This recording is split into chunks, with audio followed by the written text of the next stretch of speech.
أعوذ بالله السميع العليم من الشيطان اللعين الرجيم.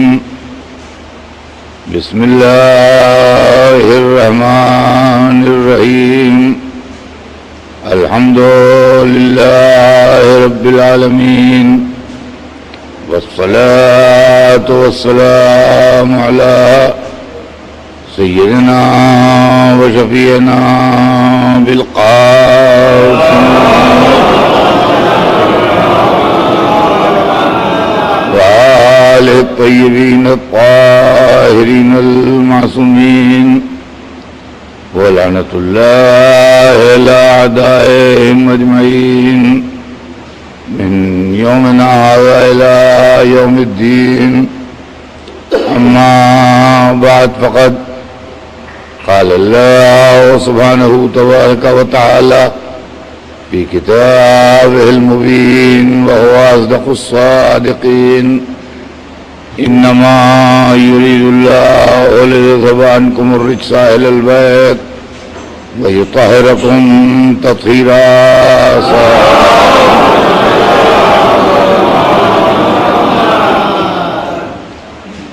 خداوند عالم قرآن مجید میں ارشاد فرما رہا ہے کہ یقیناً اللہ نے یہ وعدہ کر لیا ہے اہل بیت کہ آپ سے ہر طرح کی برائی کو، ہر طرح کی گندگی کو، ہر طرح کے رجس کو، ہر طرح کے عیب کو دور رکھے اور آپ کو اس طرح پاک و پاکیزہ رکھے جو پاک و پاکیزہ رکھنے کا حق ہے.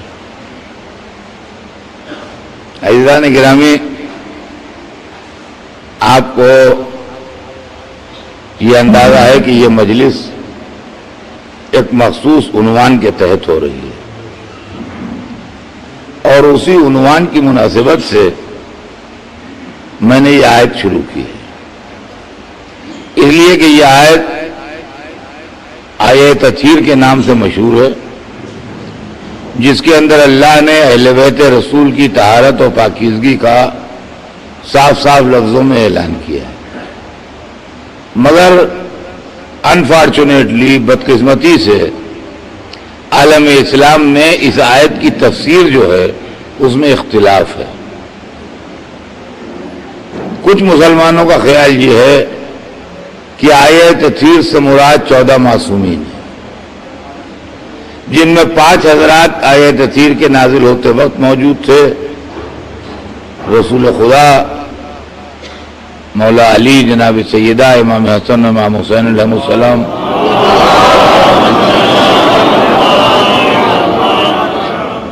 اور بقیہ ائمہ معصومین جو بعد میں پیدا ہوئے، ان کی ذات اقدس کو بھی یہ آیت شامل ہے. ایک گروہ کا خیال یہ ہے. ایک گروہ کا خیال یہ ہے کہ نہیں، اس سے ائمہ اثنا عشر مراد نہیں ہیں، اس سے رسول اللہ بھی مراد نہیں ہے. یہ آیت رسول اللہ کی بیویوں کے سلسلے میں نازل ہوئی اور ازواج رسول اس سے مراد ہیں. اب یہ کانٹروورسی ہے، اس کانٹروورسی میں مجھے اس وقت پڑھنا نہیں ہے، نہ وہ میرا مضمون ہے اس وقت. لیکن عالم اسلام میں 2 نظریے ہیں. خلاصہ کلام یہ ہے کہ صحیح کیا ہے، غلط کیا ہے، یہ تو ایک الگ بحث ہے، اس میں نہیں جانا ہے اس وقت. لیکن عالم اسلام میں 2 نظریے پائے جاتے ہیں. ایک نظریہ یہ ہے کہ آیت تطہیر سے مراد 12 امام 14 معصومین ہیں، اور ایک نظریہ یہ ہے کہ آیت تطہیر سے مراد رسول اللہ کی ازواج ہیں، بیویاں ہیں. لیکن ان دونوں فہرستوں میں رسول کا نام تو کامن نہیں ہے، یا مولا علی کا نام تو کامن نہیں ہے، یا امام حسن، امام حسین کا نام تو کامن نہیں ہے، مگر ایک نام دونوں فہرستوں میں کامن ہے، اور وہ ہے جناب سیدہ کا نام. صرف جناب سیدہ کا نام وہ ہے کہ وہ لوگ جو کہتے ہیں کہ ازواج رسول کے لیے یہ آیت ہے، وہ بھی جناب سیدہ کو شامل کرتے ہیں آیت تطہیر میں، اور وہ لوگ جو کہتے ہیں اہل بیت رسول کے لیے آیت ہے، وہ بھی جناب سیدہ کو شامل کرتے ہیں آیت تطہیر میں. تو معلوم ہوا کہ امت میں آیہ تطہیر کے سلسلے میں اختلاف ہے، لیکن ایک نام ایسا ہے پوری امت میں جس پر پوری امت اتفاق کرتی ہے، اور وہ ہے جناب فاطمہ زہرا کا نام، کہ مسلمان جس نظریے کا بھی ہو وہ اس کو ایکسپٹ کرتا ہے کہ آیہ تطہیر کا مصداق جناب سیدہ ہیں۔ تو اس کا مطلب یہ ہوا کہ پوری امت مسلمہ کا اس بات پر اجماع ہے، اور پوری ملت مسلمہ ایک ہی بات کہہ رہی ہے کہ جناب سیدہ جو ہیں وہ یقیناً آیہ تطہیر کی مصداق ہیں، اور اللہ نے ان کی پاکیزگی و طہارت کا اعلان فرمایا ہے۔ اب مسئلہ جو ہے وہ قابل غور یہ ہے کہ ایسی بیوی جس کے لیے پوری امت مسلمہ اس بات پر اتفاق کرتی ہو کہ اس سے غلطی نہیں ہو سکتی اور وہ صاحب آیہ تطہیر ہے، اگر وہ کسی کیس میں اپنا مقدمہ لے کے جائے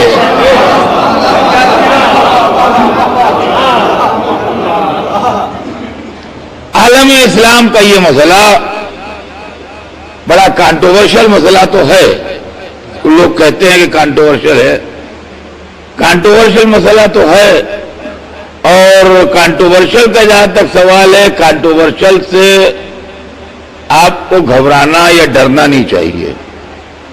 اس کی وجہ یہ ہے کہ خاندانوں میں، دوستوں میں، رشتہ داروں میں، شہروں میں سینکڑوں معاملے ایسے ہوتے ہیں جو کانٹروورشل ہوتے ہیں، جس کا جس جائیداد پر، جس پراپرٹی پر حق ہوتا ہے، یا جو آدمی کلیم کرتا ہے، اس کے اور سامنے والے کے بیچ میں کانٹروورسی تو ہوتی ہے اور مقدمے بازی بھی ہوتی ہے، محض یہ سوچ کے کہ یہ ہمارا بھائی ہے ہم کیس نہ دائر کریں،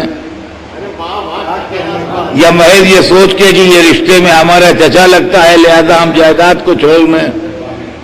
تو عالم اسلام میں یا دنیا میں، عالم اسلام کیوں کہوں، دنیا میں ہندو ہوں، مسلمان ہوں، سکھ ہوں، عیسائی ہوں، یہودی ہوں، کوئی ہوں، بہت جو بھی ہو، ساری دنیا میں کوئی اپنی پراپرٹی، اپنی جائیداد، اپنا حق چھوڑتا نہیں ہے اگر اس کے اوپر اس کو یہ احساس ہوتا ہے کہ غلط قبضہ کیا گیا ہے۔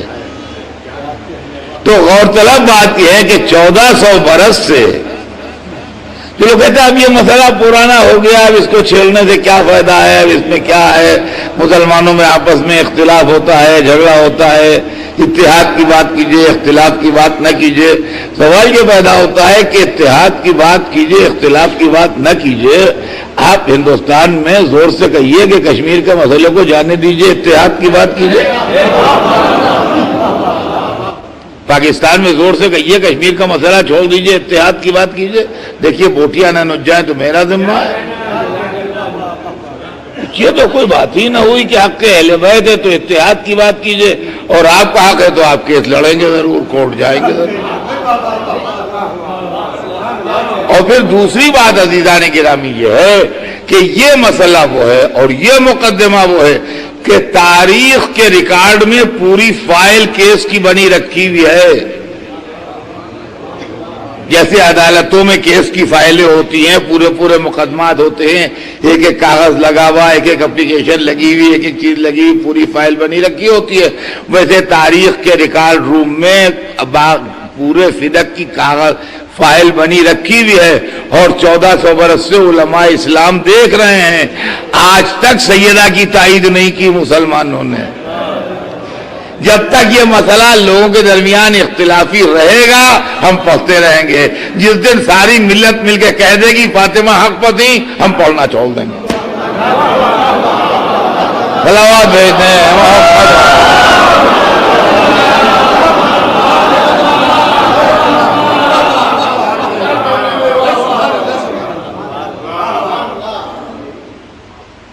تو عزیزان گرامی چند مسئلے اس کے اندر غور طلب ہیں، اور میں یہ چاہتا ہوں کہ جو آپ لوگ تشریف لائے ہیں اس کو سننے کے لیے، یہ اس کو سمجھنے کے معاملہ ہے کیا، اور اس کی تاریخی حقیقت کیا ہے، اس کی مذہبی حقیقت کیا ہے، اس کی شرعی حیثیت کیا ہے، یہ تمام چیزیں جو ہے سامنے ہیں۔ پہلی بات تو یہ ہے کہ ایک غلط فہمی اور ایک مس انڈرسٹینڈنگ دور کیجیے۔ غلط فہمی اور مس انڈرسٹینڈنگ مجھے نہیں معلوم کیسے پیدا ہوئی، لیکن ایک لفظ کے ذریعے پیدا ہوئی، اور وہ یہ کہ ہماری قوم میں لفظ مشہور ہے باغ فدق۔ باغ فدق، باغ فارسی کا لفظ ہے، پہلی بات تو یہ ہے، عربی لفظ نہیں ہے باغ۔ باغ فدق کا جو کانسٹرکشن ہے جملے کا اضافت کے ساتھ، یہ پرشین کانسٹرکشن ہے، عربی کانسٹرکشن جملے کا یہ نہیں ہے۔ باغ سے یہ تصور پیدا ہوتا ہے کہ کوئی باغ ہوگا، جیسے آموں کا باغ ہوتا ہے، امرود کا باغ ہوتا ہے، کشمیر میں سیب کے باغات ہیں، ناگپور کی طرف آپ جائیے تو سنترے کے باغات ہیں، کوسٹل ایریا میں جائیے ناریل کے باغات ہیں۔ تو باغ جو ہے وہ کتنی بڑی جگہ میں ہوتا ہے۔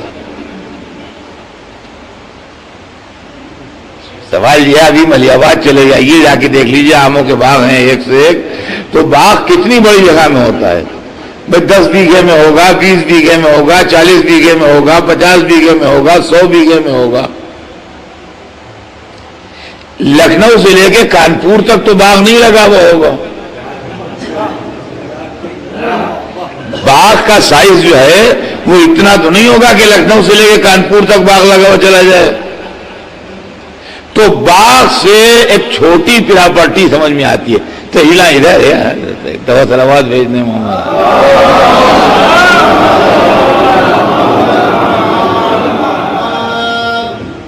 بسم اللہ۔ تو پہلی مس انڈرسٹینڈنگ جو دور ہونا چاہیے وہ یہ کہ باغ سے ایک چھوٹی پراپرٹی سمجھ میں آتی ہے۔ باغ فدق، ارے کھجور کے درخت ہوں گے، 10-20 درخت ہوں گے، 150 درخت ہوں گے، 100-150 درخت ہوں گے، اور کتنے ہوں گے۔ فدق باغ نہیں تھا بلکہ فدق علاقہ تھا۔ فدق علاقے کا نام ہے، باغ کا نام نہیں ہے۔ جیسے روہیل کھنڈ، بندیل کھنڈ، پوروانچل، اودھ، یہ کوئی باغ نہیں ہے، یہ علاقے ہیں پورے پورے۔ اس کے اندر کافی بڑی زمینیں ہیں، سینکڑوں مربع میل کے اندر پھیلے ہوئے ہیں۔ یہ فدق ایک علاقہ تھا۔ اب یہ علاقہ آیا کہاں سے؟ تو پہلا مسئلہ تو یہ ذہن میں رکھیے کہ باغ فدق کسی باغی کا لگایا وہ لفظ ہے، جو پراپرٹی کی ویلیو کم کر رہا ہے۔ سمجھے آپ کہ ہم سے مان لیے چھینا گیا اتنا بڑا محل، ان کا نہیں، وہ تو ایک 10x10 کا روم تھا جو ان سے لے لیا گیا، اور تھی اتنی بڑی جائیداد جیسے امام باڑہ۔ سمجھے آپ؟ تو یہ ہے معاملہ۔ پہلا مسئلہ یہ ہے کہ باغ فدق نہیں ہے بلکہ فدق علاقہ تھا، باغ نہیں تھا، نمبر 1۔ نمبر 2 آئیے، یہ آیا کہاں سے؟ اس لیے کہ یہ بات میں اس بنیاد پہ پڑھ رہا ہوں کہ میں پڑھا کرتا ہوں مجلسوں میں، تو جو کوشچن مجھ سے ہوتے ہیں میں سمجھتا ہوں کہ یہ دماغوں میں لوگ کے اٹھتے ہیں، لہذا میں اس کو اپنی مجلسوں میں ایڈ کرتا جاتا ہوں۔ جب پڑھتا ہوں تو ان چیزوں کو کلیئر کرتا ہوں۔ یہ آیا کہاں سے؟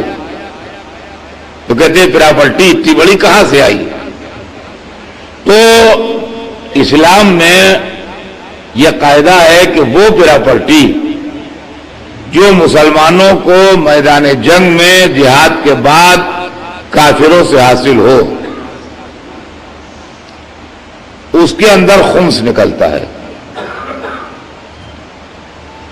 اور اس کا 5واں حصہ جو ہے وہ اللہ اور رسول و اہل بیت کا حق ہوتا ہے۔ یہ خمس ہوتا ہے، لیکن اس کے اوپر تلوار چلتی ہے، مقابلہ ہوتا ہے، جہاد ہوتا ہے، اس جہاد کے بعد جو چیز حاصل ہوتی ہے اس کو خمس کہتے ہیں، چاہے سامان ہو چاہے پراپرٹی ہو. زمینوں کا بھی خمس ہوتا ہے اور سامان کا جو موویبل سامان ہے جیسے کپڑے ہیں, زیور ہیں یا اور اس طرح کا سامان ہے, فرنیچر ہے, اس کا بھی خمس, کیش ہے اس کا بھی خمس ہوتا ہے اس کے. دوسری کیٹیگری وہ ہے کہ وہ پراپرٹی یا وہ سامان جو محض روب اسلام سے ہاتھ آئے, وہ پراپرٹی میں آہستہ آہستہ پڑھوں گا تاکہ لوگوں کے ذہن میں آتا جائے, وہ پراپرٹی اور وہ سامان جو محض روب اسلام سے ہاتھ میں آئے اور اس کو حاصل کرنے میں کسی مسلمان کے خون کا یا پسینے کا ایک قطرہ بھی زمین پر نہ گرا ہو. دیکھیے پسینے کا بھی لفظ ہے, خون کا یا پسینے کا, پسینہ الگ چیز ہے, خون الگ چیز ہے. اس کے حاصل کرنے میں کسی مسلمان کے خون کا یا پسینے کا ایک قطرہ بھی زمین پر نہ گرا ہو اور محض دبدبہ اسلام سے وہ شے ہاتھ آئے, اس کو اصطلاح شرع میں فے کہتے ہیں. فے, فے یہ زبر فے, فے اور بڑی یہ سے لکھا جاتا ہے فے, اس پر زبر بنتا ہے, اس کو فے کہتے ہیں. فے کے لیے احکام اسلامی یہ ہے کہ الفے خاصتاً لرسول اللہ, فے جو ہے یہ خاص رسول اللہ کا حق ہے, رسول اللہ کی ملکیت. وہ پراپرٹی, وہ جائیداد, وہ چیز جو محض روب اسلام سے ہاتھ آئے اور اس کے اندر حاصل کرنے میں کسی مسلمان کے خون یا پسینے کا ایک قطرہ زمین پر نہ گرا ہو, اس کو فے کہتے ہیں. فدق کا علاقہ جو تھا اس کی ہسٹری یہ ہے, غور سے سنیے گا, کہ جب خیبر میں یہودیوں کو شکست ہو گئی, خیبر بھی علاقے کا نام ہے, قلعے کا نام نہیں ہے, یہ میں واضح کر دوں. عام طور سے لوگ سمجھتے ہیں قلعے کا نام خیبر ہے, قلعے کا نام خیبر نہیں ہے, علاقے کا نام خیبر ہے. اس علاقے میں قلعہ تھا, قلعے کا اصلی نام قموس ہے, قلعے کا نام قموس ہے. علاقہ تھا اس کا نام خیبر تھا. جیسے آگرے میں قلعہ ہے تو قلعے کا نام آگرہ نہیں ہے, یہ دلی میں قلعہ ہے تو قلعے کا نام دلی نہیں ہے. دلی کا قلعہ کہلاتا ہے, آگرہ کا قلعہ کہلاتا ہے, لیکن قلعے کا نام دلی یا آگرہ نہیں ہے. تو اسی طریقے سے خیبر جو ہے وہ قلعے کا نام نہیں ہے, قلعے کا نام قموس تھا. قموس قلعہ جو تھا وہ خیبر کے علاقے میں تھا, اور خیبر کا علاقہ جو تھا یہودیوں کے قبضے میں تھا. یہاں یہودیوں کی پراپرٹی تھی اور یہودیوں کی جائیداد تھی. جب خیبر فتح ہوا تو خیبر سے ملا ہوا علاقہ تھا فدق کا. یہودی خیبر سے ہٹ کے فدق میں چلے گئے اور وہاں جا کے اسلام کے خلاف کانسپریسی کرنے لگے. جب فدق کے اندر جا کے انہوں نے اسلام کے خلاف کانسپریسی کی تو رسول اللہ نے مولا علی کو ان کے پاس بھیجا. مولا علی تنہا رسول کے نمائندے بن کے فدق کے علاقے میں گئے اور رسول اللہ نے مولا علی کو پوری طرح اتھرائز کر کے بھیجا کہ یا علی تم جاؤ اور ان کو جا کے منع کرو اور ان سے کہو کہ اپنی ایکٹیویٹیز بند کریں اور ہمارے خلاف کانسپریسی نہ کیا کریں, ورنہ ہم ان کو پنش کریں گے, ان کو سزا دیں گے. تم جا کے ان کو سمجھاؤ, اگر تمہارے جانے کے بعد بھی نہیں باز آتے ہیں تو آگے سوچیں گے. چنانچہ فاتح خیبر اس علاقے میں گئے, مگر مولا علی کو تلوار کھینچنے کی نوبت نہیں آئی. محض دبدبہ شیر خدا سے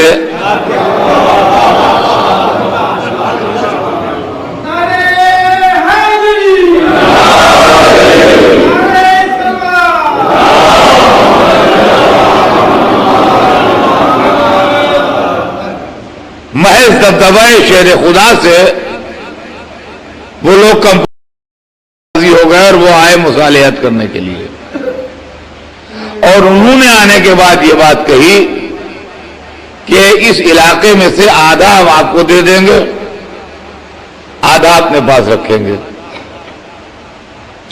اور اگر اس کے بعد بھی ہم کانسپریسی کرتے ہوئے پکڑے گئے تو آپ کو اختیار ہوگا وہ آدھا علاقہ بھی ہم سے لے لیجئے، ورنہ آدھا علاقہ ہمارے رہنے کے لیے کھانے پینے کے لیے چھوڑ دیجئے اور آدھا علاقہ آپ لے لیجئے۔ حضرت علی نے اس تجویز کو منظور فرمایا، اس کو منظور فرما کے اس کی لکھا پڑھی ہو گئی، لیکن یہ ضرور فرما دیا کہ میں تو اس کو منظور کر رہا ہوں اور رسول نے مجھے اعتراض بھی کیا ہے، مگر یہ بالکل فائنل جب ہی ہوگا جب رسول بھی اس کو منظور کریں گے۔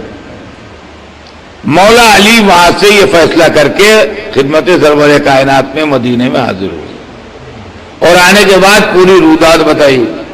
چونکہ سرور کائنات مولا علی کو ٹوٹلی اثرائز کر چکے تھے اور حق دے چکے تھے، لہذا انہوں نے کہا کہ یا علی جو تم طے کر کے آئے ہو مجھے منظور ہے اور میں بھی اس کو ایکسپٹ کرتا ہوں۔ اب چلیے رسول کی مہر بھی اس کے اوپر لگ گئی اور معاملہ کنفرم ہو گیا۔ اب یہ طے ہو گیا کہ آدھا علاقہ رسول کے قبضے میں ہے اور آدھے علاقے میں یہودی رہیں گے۔ جب یہ پراپرٹی اس طرح رسول کے قبضے میں آ گئی تو اب قرآن میں آیت نازل ہوئی کہ وَآتِ ذِی الْقُرْبَى حَقَّهُ، یہ آیت آج بھی ہے قرآن میں، اس لیے قرآن میں جو آیتیں نازل ہوئی وہ کہیں کہیں نہیں، وہ ہے قرآن میں، یہ قرآن میں آیت آج بھی موجود ہے۔ یہ آیت نازل ہوئی کہ وَآتِ ذِی الْقُرْبَى حَقَّهُ، ذوی القربا کو ان کا حق دے دیجئے۔ رسول خوب جانتے تھے کیا مطلب ہے، معاذ اللہ ایسا نہیں ہے کہ رسول کے علم میں نہ تھا، لیکن پوچھا اس لیے کہ تاریخ بنے، سوال اس لیے کیا کہ تاریخ بنے۔ آپ نے فرمایا کہ جبرائیل میری طرف سے رسول اللہ سے یہ سوال کرو کہ کس کو کیا دے دوں۔ یہ جو حکم خدا آیا ہے کہ ذوی القربا کو ان کا حق دے دیجئے، یہ تو کچھ مجمل سا حکم ہے، لہذا اللہ سے پوچھو میری طرف سے کہ کس کو کیا دے دوں۔ تو جبرائیل نے اللہ سے پوچھا کہ حبیب آپ کے سوال کر رہے ہیں کہ کس کو کیا دے دوں، تو وہاں سے جواب آیا کہ کہہ دو کہ فاطمہ کو فدک دے دیجئے۔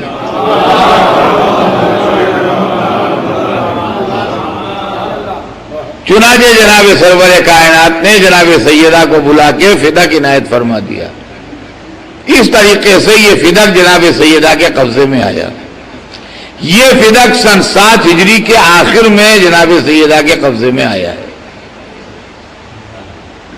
اس کو ذہن میں رکھیے گا۔ یہ فدک سن 7 ہجری کے آخر میں جناب سیدہ کے قبضے میں آیا ہے۔ 8 ہجری پوری، 9 ہجری پوری، 10 ہجری پوری، 3 برس اس پراپرٹی کے اوپر، 3 برس اور چند مہینے جناب سیدہ کا قبضہ رہا۔ یہ بہت بڑی پراپرٹی تھی، بہت انکم والی پراپرٹی تھی، لیکن سیدہ کا نہ رہنا بدلا، نہ کھانا بدلا، نہ مکان بدلا، نہ لائف سٹائل بدلا۔ اس کا مطلب یہ ہے کہ فدک سے انہوں نے کوئی پیسہ اپنی ذات پر خرچ نہیں کیا، جو کچھ آتا تھا وہ غریب مسلمانوں پر خرچ ہوتا تھا۔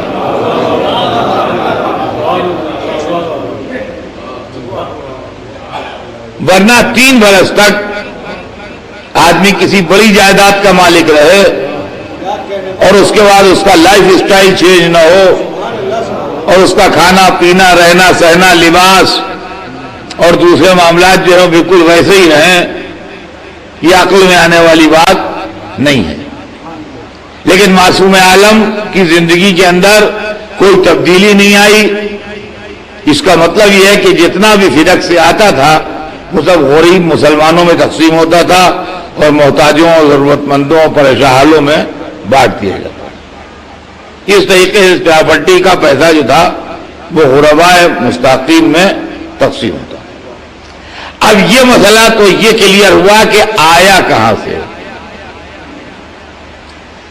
اب دوسرا مسئلہ بھی کلیئر ہو جائے تب میرا بیان شروع ہوا. ابھی میرا بیان نہیں شروع ہوا ہے, یہ سمجھ لیجیے. ہاں یہ تو ابھی تو مقدمات ہیں, جو دماغ میں جو شوشے اٹھتے ہیں بعد میں, تو بجائے اس کے کہ بعد میں آپ وہاں ہم سے پوچھیے, ہم یہیں کیوں نہ کلیئر کریں. اب اس کے اندر ایک دوسرا کوشچن ہوتا ہے, وہ یہ کہ چلیے یہ تو ٹھیک ہے کہ آیا کہاں سے. اب یہ جب جناب سیدہ سے لے لیا گیا تو گیا کہاں؟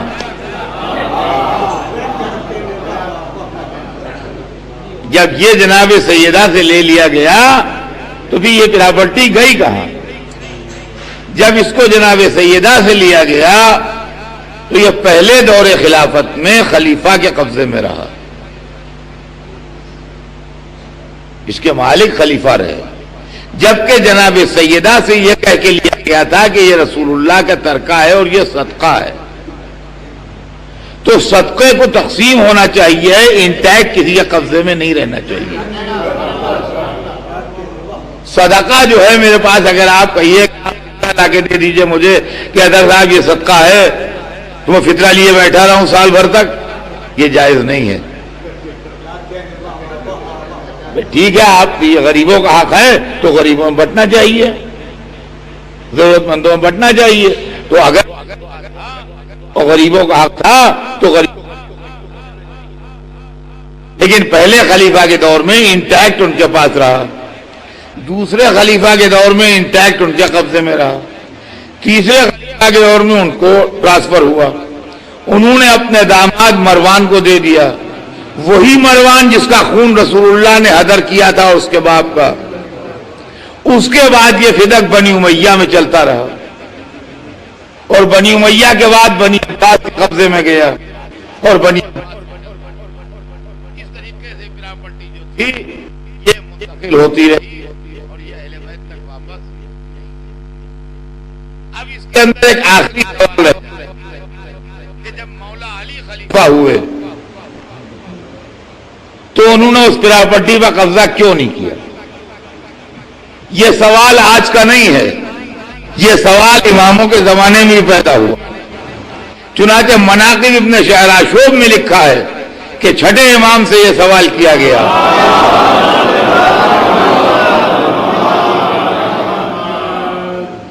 کہ مولا علی نے اپنے زمانے میں اس پراپرٹی کو واپس کیوں نہیں لیا؟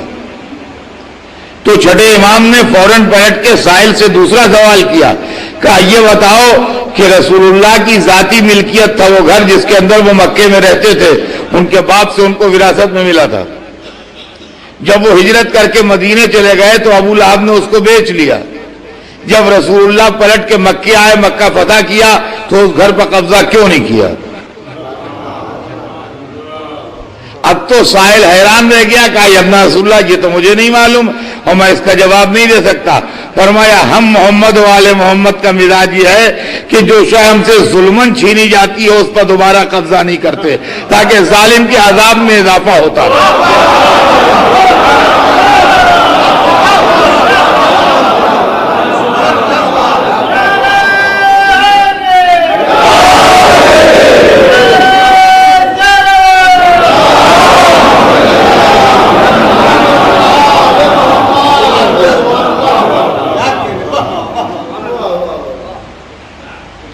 اب یہ چھوٹی چھوٹی باتیں ہیں, اور یہ میں نے اس لیے آپ کی خدمت میں عرض کر دیں کہ اکثر و بیشتر یہ لوگ سوال کرتے ہیں. تو میں تقریر تو پوری کر جاؤں لیکن دماغوں میں یہ سوال چھپتے رہیں, لہذا بہتر ہے کہ ان سوالوں کا جواب ہو جائے. اب آئیے اصل مسئلے پر تھوڑی گفتگو ہو جائے, اور اصل مسئلے پر گفتگو کرنے سے پہلے یہ بات میں آپ سے عرض کر دوں کہ اگر تعصب اور جانبداری سے قطع نظر کر کے محض ایک نیوٹرل مسلمان کی حیثیت سے ہم اس مسئلے کو دیکھیں تو کوئی وجہ نہیں ہے کہ حق و باطل ہماری سمجھ میں نہ آ جائے. اس کی وجہ یہ ہے عزیزان گرامی کہ عالم اسلام میں جو واقعات بھی ہوئے یا آج بھی جو معاملات رونما ہوتے ہیں اس کو بڑی ہوشیاری کے ساتھ دوسرے لوگوں کی طرف ڈائیورٹ کر دیا جاتا ہے۔ ایک زمانے میں تاریخ میں یہ لکھا جاتا رہا اور اب بھی کہا جاتا ہے کہ بنی امیہ کی حرکتیں ہیں، بنی امیہ نے ایسا کیا، یہ بنی عباس کے زمانے میں ہوا اور بنی عباس کے زمانے میں ایسا ہوا۔ اسلام جب ملوکیت میں تبدیل ہو گیا تو یہ سب ملوکیت کے کھیل ہیں، اس کا ریئل اسلام سے کوئی تعلق نہیں ہے، بادشاہتوں نے ایسا کیا۔ پھر جب زمانہ اور آگے بڑھ گیا، جس زمانے میں ہم آپ رہتے ہیں، تو اب یہ مسئلہ ہوا، اس کے اندر انگریزوں کی سازش تھی۔ تقریباً 250-300 برس پرانے واقعات جہاں چل رہے ہیں، جب سے ان کا اتنا عروج ہوا اور سب ہوا اور ایشیا میں ان کا انفلوئنس بڑھا، تو انہوں نے کہا کہ یہ سب انگریزوں کی وجہ سے ہو رہا ہے، یہ انگریز ڈیوائڈ اینڈ رول کی پالیسی پر عمل کرتے ہیں، اور مسلمان تو سب شیر و شکر تھے، یہ انگریز آ کے لڑا کے چلے گئے اور یہ انگریزوں نے یہ کام کیا، جتنا بھی کوڑا، مطلب یہ کہ ایک ڈسٹ بن ہمیشہ رہا۔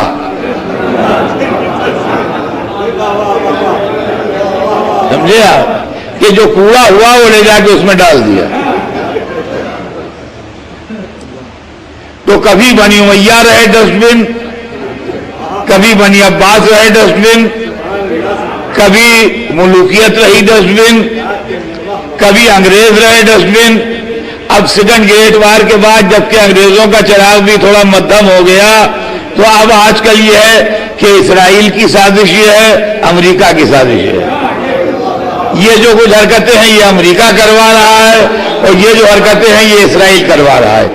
مجھے نہ اسرائیل سے کوئی دلچسپی ہے، نہ امریکہ سے کوئی دلچسپی ہے، نہ انگریزوں سے کوئی دلچسپی ہے، نہ ملوکیت کے میں فیور میں ہوں، نہ بنی امیہ بنی عباس کے فیور میں ہوں۔ میں سب کو کنڈم کرتا ہوں، لیکن جس زمانے میں یہ واقعہ ہوا ہے فدق کا، نہ انگریز تھے، نہ اسرائیل تھا، نہ امریکہ تھا، نہ بنی امیہ تھے، نہ بنی عباس تھے، نہ ملوکیت تھی۔ ایک طرف رسول کا سب سے چہیتا صحابی تھا، دوسری طرف رسول کی اکلوتی بیٹی تھی۔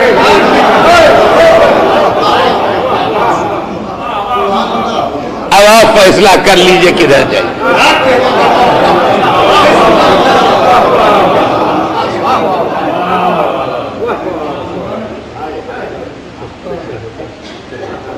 اب آپ فیصلہ کر لیجئے کدھر جائے۔ اس لیے کہ یہ کہیے کہ بنی امیہ نے یہ حرکت کروا دی، اس وقت بنی امیہ کی کوئی پوزیشن نہیں تھی۔ جناب سیدہ کی زندگی میں بنی امیہ کوئی پوزیشن حاصل نہیں کر پائے تھے۔ بنی عباس نے کر دیا، بنی عباس کو وجود نہیں تھا۔ عبداللہ ابن عباس اس زمانے میں بالکل ینگ تھے، لڑکے سے تھے، جن کی نسل سے بنی عباس ہیں۔ انگریز اس زمانے میں نہیں تھے، امریکہ اس زمانے میں ڈسکور نہیں ہوا تھا، ریڈ انڈینز وہاں رہتے ہوں گے جو بھی رہتے ہوں گے۔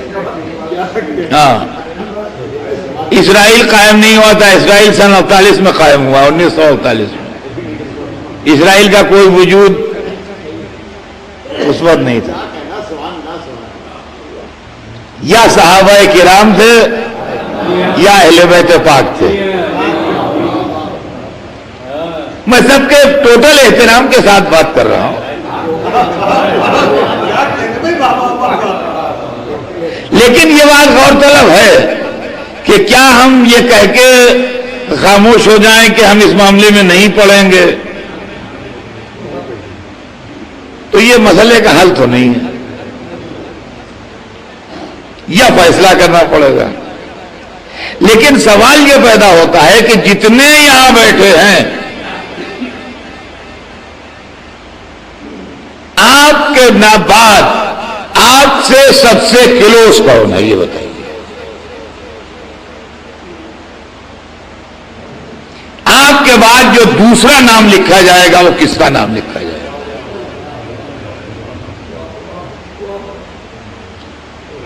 آپ کی اولاد کا نام لکھا جائے گا یا آپ کے کزن کا نام لکھا جائے گا یا آپ کے ماموں چچا خالہ پھوپھی کا نام لکھا جائے گا یا آپ کے دوستوں کا نام لکھا جائے گا؟ آپ سے متعلق جو لوگ ہیں، جو پہلا نام لکھا جائے گا آپ کے نام کے بعد وہ کون سا نام ہوگا، یہ فیصلہ کیجیے۔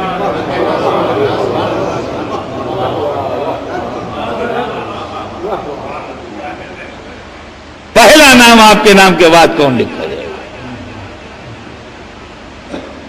تو ان کا اگر اولاد ہوگی تو اولاد ہی کا نام لکھا جائے گا، ہر اعتبار سے، شرعن، قانوناً، مذہباً، اخلاقاً، سماجی ضروریات کے تحت جو بھی کہہ لیجئے آپ، ہر اعتبار سے باپ کے بعد بیٹے کا نام، بیٹا نہ ہو تو بیٹی کا نام، جو بھی اولاد ہو اس کی اس کا نام لکھا جائے گا۔ تو ساری دنیا کے کروڑوں اربوں بلینز اور ٹریلینز مسلمان رسول سے متعلق ہیں، لیکن رسول کے بعد نیکسٹ نام جو ہوگا وہ نہ مولا علی کا ہو سکتا ہے، نہ امام حسن کا ہو سکتا ہے، نہ امام حسین کا ہو سکتا ہے۔ نیکسٹ نام جو رسول اللہ کے بعد لکھا جائے گا وہ جناب سیدہ کا نام ہوگا۔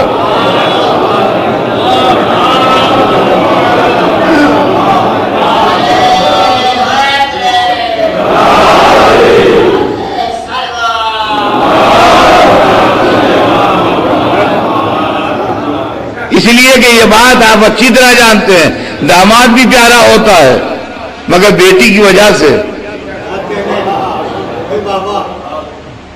پوتا پوتی بھی پیارے ہوتے ہیں بیٹے کے رشتے سے، نواسا نواسی بھی دل کا ٹکڑا ہوتے ہیں بیٹی کے رشتے سے۔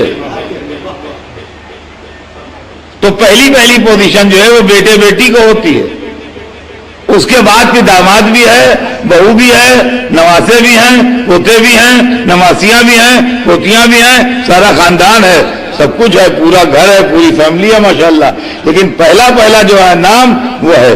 تو رسول اللہ کے بعد جو پہلا نام ہے وہ جناب سیدہ کا ہے،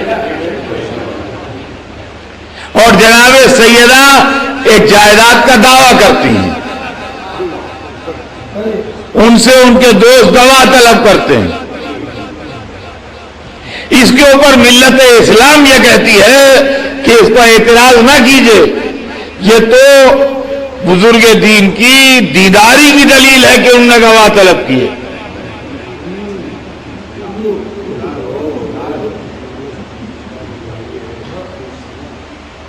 کیوں کہ اسلام میں سب برابر ہے؟ بالکل صحیح، بالکل صحیح، مگر دیکھیے ایک بات ہے، میں زندگی کی مثالیں دیتا ہوں، خیر آج کی بات نہیں ہے، لیکن ان حضرات نے ایک میلاد کیا تھا، ہم پڑھے تھے اس میں، بعد میں پلاؤ کھلایا تھا۔ آج نہیں ہے، مطلب آج خیال نہ فرمائیے گا، آج تو مجلس غم ہے، میلاد کا موقع تھا، پلاؤ کھلایا تھا۔ تو آپ کچھ پکائیے، پلاؤ کی دیگ پکائیے، تو اگر تھوڑا بیفور ٹائم اتار لیجئے تو چاول کچے رہ جائیں گے، اور جتنی دیر اس کو پکانا چاہیے اگر 2 گھنٹے اور پکا دیجئے اور آگ جلتی رہے تو معلوم اندر سے وہ دیگ بالکل کالی جلی ہوئی، ان کا سب جل گیا۔ تو اتنی آنچ نہیں ہونا چاہیے کھانا جل جائے۔ دیداری اپنی جگہ پر ہے، لیکن آپ مجھ سے میں کوئی بات کہوں، آپ کہیے اطہر صاحب دلیل کیا ہے؟ میں کہوں گا صاحب یہ حدیث ہے، ٹھیک ہے، آپ مجھ پر اعتبار نہ کیجئے، دلیل پوچھئے مجھ سے، ٹھیک ہے، یہ دیداری کی علامت ہے، تو حدیث ہے، ان کا ایک حدیث کے صحیح ہونے کی دلیل کیا ہے؟ کہا قرآن کی آیت ہے، چلیے یہ بھی ٹھیک ہے۔ اب جب میں نے قرآن کی آیت پڑھ دی، کہیں گے قرآن کے صحیح ہونے کی دلیل کیا ہے؟ باپ گئے آپ کام سے، اس لیے کہ آپ اتنے بڑے ہو گئے کہ قرآن کی صحت پر دلیل لیجیے گا۔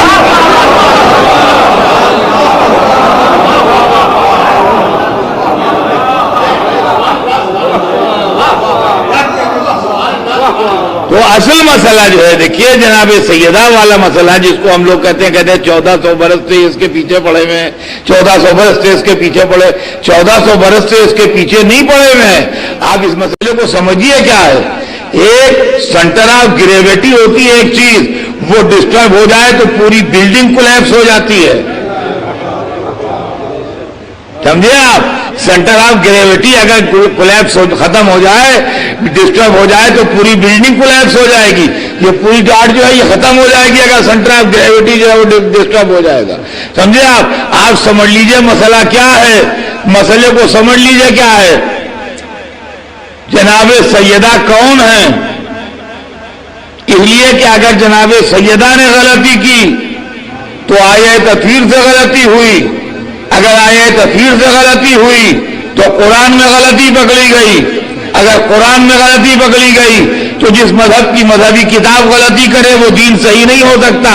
تو بات سیدہ سے جائے گی، پورے اسلام کو کولیپس کر دے گی.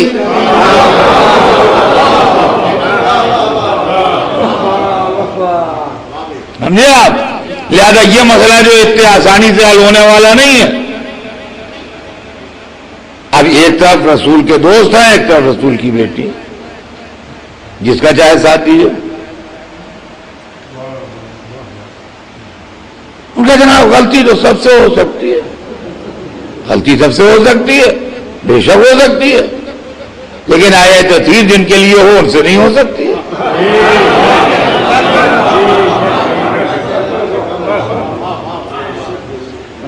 اور دوسری بات یہ ہے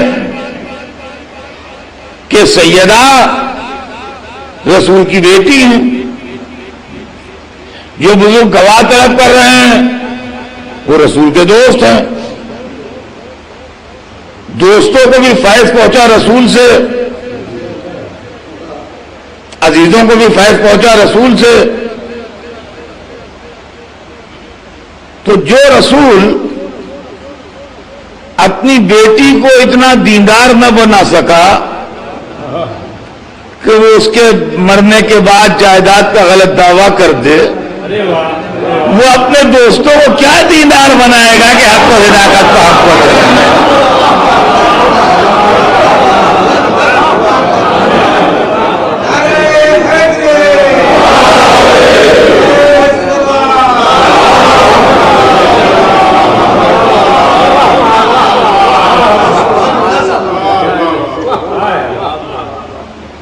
اب آئیے،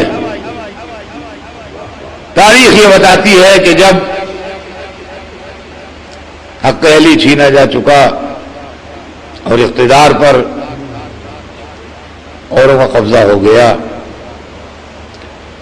تو جناب سیدہ کی طرف سے فدق کے علاقے میں ایک مینیجر رہتا تھا جس کو اس زبان میں عامل کہتے ہیں. عربی زبان میں اس کو عامل کہتے ہیں. وہ مینیجر کہیے یا عامل کہیے، وہ بات عربی اور انگریزی کی ہے، مطلب جو انتظامات وہاں کے دیکھتا ہے. عربی زبان میں عامل کہا جاتا ہے.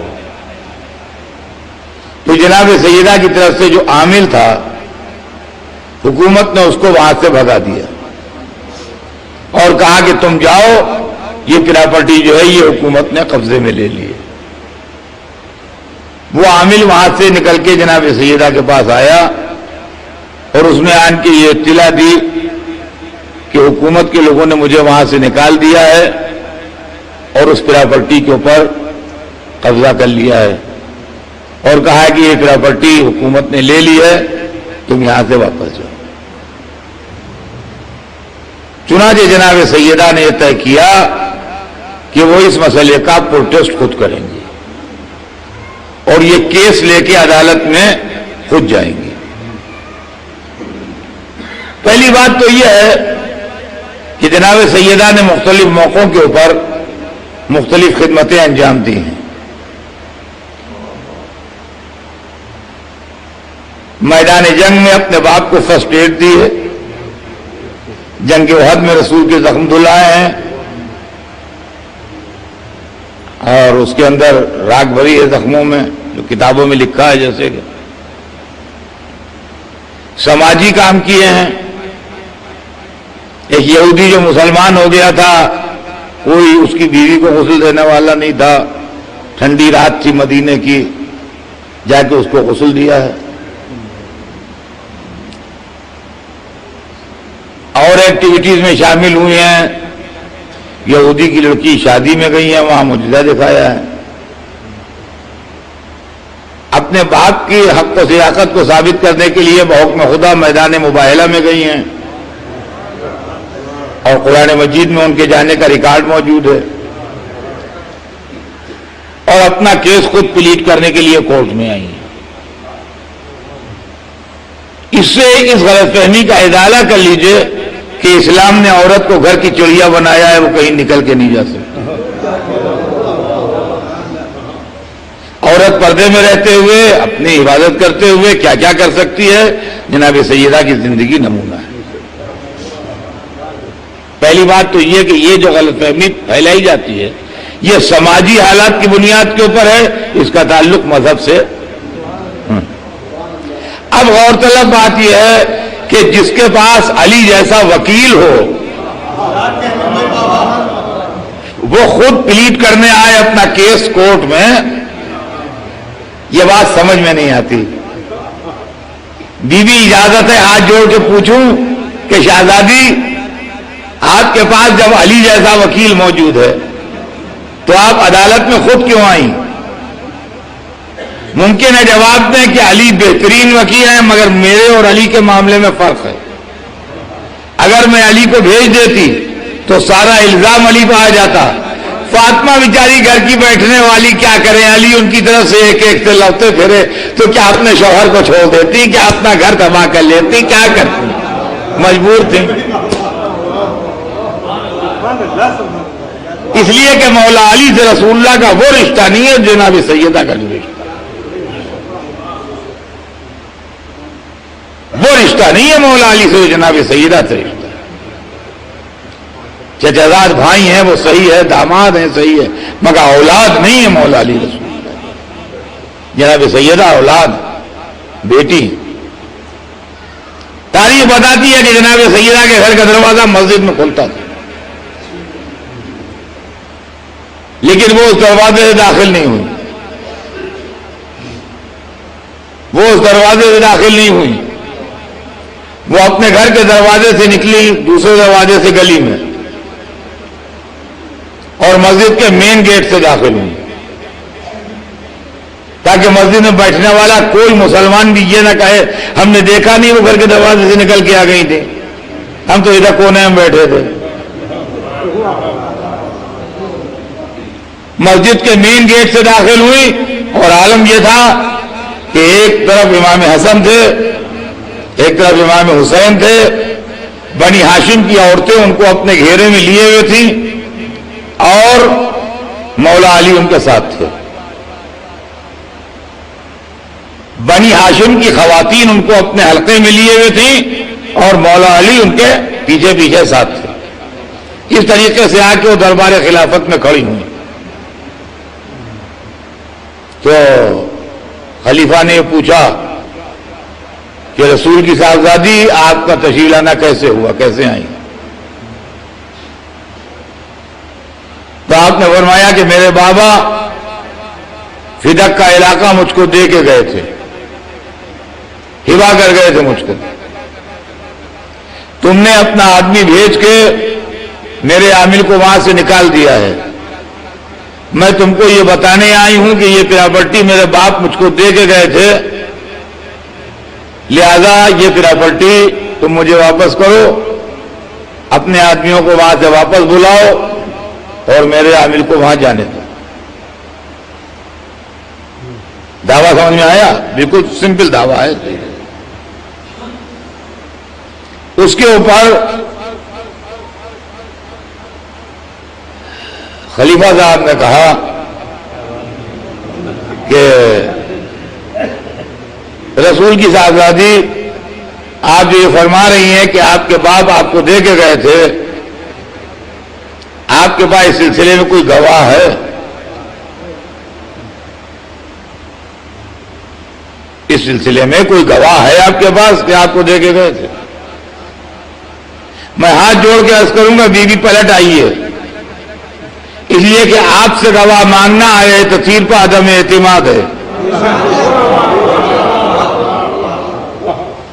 آپ سے گواہ مانگنا آئے تطہیر پر عدم اعتماد ہے. مسئلہ ہمارے دماغ میں کلیئر ہو گیا، اب آپ تشریف لے آئیے. ممکن ہے جواب میں ٹھہر جاؤ، میں بات کو آخر تک پہنچانے جاتی ہوں. فرمایا ہاں گواہ ہیں. کہا پیش کیجئے. سب سے پہلے حضرت علی نے گواہی دی کہ میں گواہی دیتا ہوں کہ رسول اللہ نے اپنی بیٹی فاطمہ کو فدا خیبہ کیا ہے. اس کے بعد امام حسن آگے بڑھے، انہوں نے گواہی دی کہ میں گواہی دیتا ہوں کہ میرے نانا نے میری ماں کو اقرا پٹی ہبہ کی تھی. اس کے بعد امام حسین آگے بڑھے، انہوں نے کہا میں گواہی دیتا ہوں کہ میرے نانا نے میری ماں کو اقرا پٹی ہبہ کی تھی. اس کے بعد رسول اللہ کے گھر کی پرانی کنیز ام ایمن آگے بڑھی اور ام ایمن نے آن کے کہا کہ میں گواہی دیتی ہوں کہ میرے آقا نے شہزادی کو یہ پراپرٹی دی تھی. یہ 4 گواہ گزرے. اس کے بعد جناب سیدہ نے اور کوئی گواہ پیش نہیں کیا. دربار نے گواہوں پر جرا کی، کہا کہ ہم کیس خارج کرتے ہیں. اس لیے کیس خارج کرتے ہیں کہ مقدمے میں گواہ پورے نہیں ہیں. ہم علی کی گواہی کو ایکسپٹ نہیں کریں گے، اس لیے کہ جو میاں کو ملا وہ بیوی کو ملا، جو بیوی کو ملا وہ میاں کو ملا. لہذا ہم یہ گواہی قبول نہیں کرتے. ہم حسن حسین کی گواہی بھی ایکسپٹ نہیں کریں گے. اس کے 2 وجہ ہیں. ایک وجہ تو یہ ہے کہ یہ دونوں ابھی بچے ہیں، اس لیے ہم ان کی گواہی نہیں مانیں گے. دوسری بات یہ ہے کہ جو ماں کو ملا وہ اولاد کو ملا، جو اولاد کو ملا وہ ماں باپ کو ملا. لہذا ہم ان کی گواہی نہیں مانیں گے. ہم ام ایمن کی گواہی مانتے ہیں، لیکن یہ ایک عورت ہیں. 3 عورتیں یا ایک عورت اور ایک مرد اور ہو گواہی میں تب بات بنتی ہے. لیکن چونکہ انہوں نے اور گواہیاں نہیں پیش کی ہیں، لہذا ہم یہ کیس خارج کرتے ہیں. اب میں پوچھوں گا کہ بی بی یا تو خالی معصوموں کو گواہی میں پیش کرتی، اور اگر ام ایمن کو بھی پیش کیا تھا تو ام فضل کو بھی پیش کر دیتی، اسما کو بھی پیش کر دیتی، فضا کو بھی پیش کر دیتی، سلمان و ابو ذر کو بھی پیش کر دیتی. یہ آپ نے گواہ کون سے پیش کیے؟ عزیزان گرامی توجہ چاہتا ہوں، سیاست فاطمی سمجھیے. یہ مسئلہ عجیب و غریب مسئلہ ہے، تاریخ اسلام میں صبح قیامت تک کا زندہ رہنے والا مسئلہ.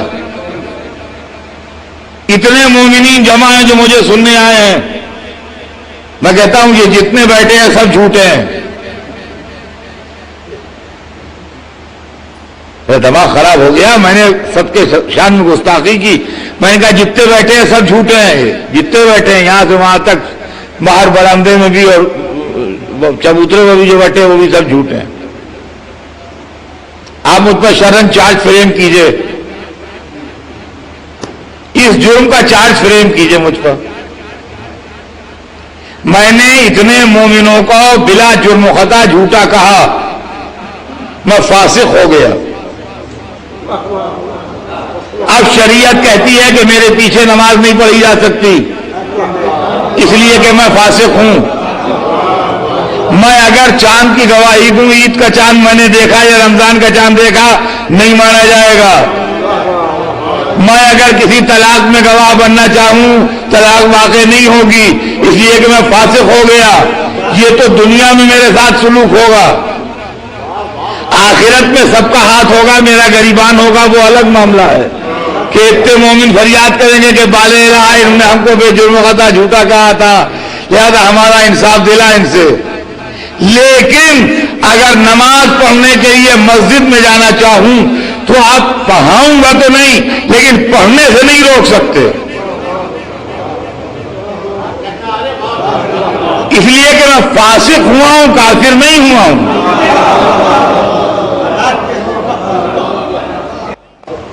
اگر میں نماز پڑھنے مسجد میں آ رہا ہوں آپ سب کو جھوٹا کہہ کے, تو نماز پڑھنے دی جائے گی, پڑھانے میں مشکل پڑے گی.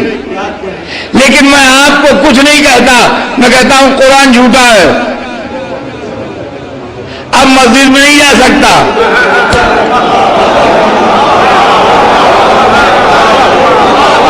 اب مسجد میں نہیں جا سکتا.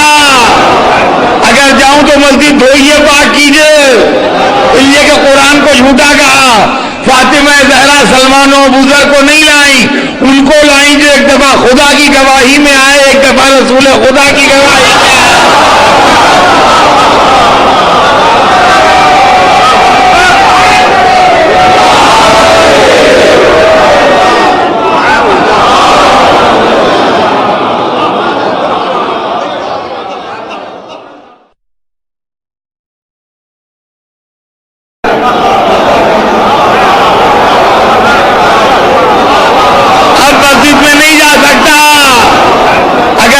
مسجد دھوئیے, پاک کیجئے, اس لیے کہ قرآن کو جھوٹا کہا. فاطمہ زہرا سلمان و ابوذر کو نہیں لائیں, ان کو لائیں جو ایک دفعہ خدا کی گواہی میں آئے, ایک دفعہ رسول خدا کی گواہی میں آئے.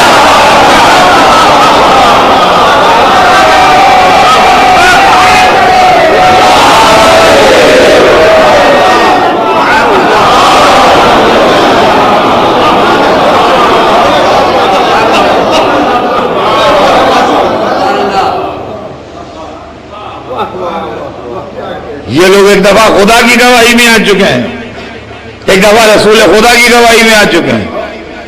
اب اگر یہ غلط ہے, میدان مباہلہ میں یہی لوگ تو تھے رسول کے علاوہ,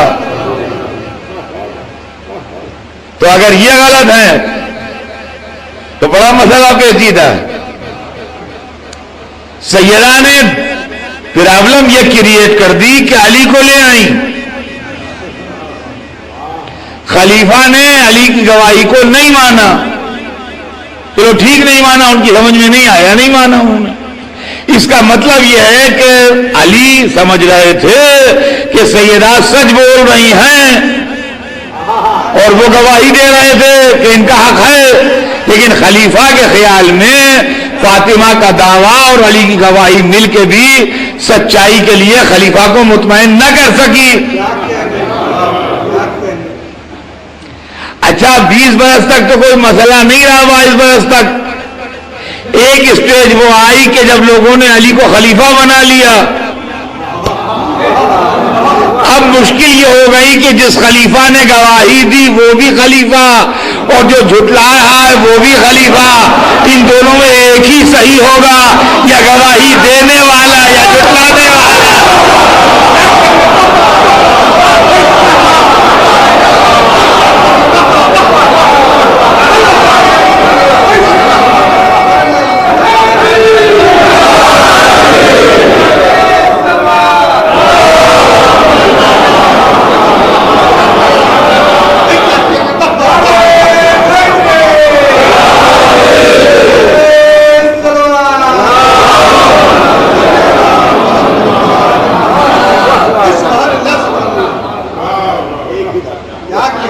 دونوں بزرگ خلفائے راشدین میں, راشد اس کو کہتے ہیں جو ہدایت یافتہ ہو, بھٹکا ہوا نہ ہو.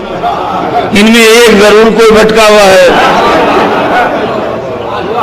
یا جو گواہی رد کر رہا ہے وہ بھٹکا ہے, یا جو گواہی دے رہا ہے وہ بھٹکا ہے. دونوں نہیں ہو سکتے راشد کی فہرست میں.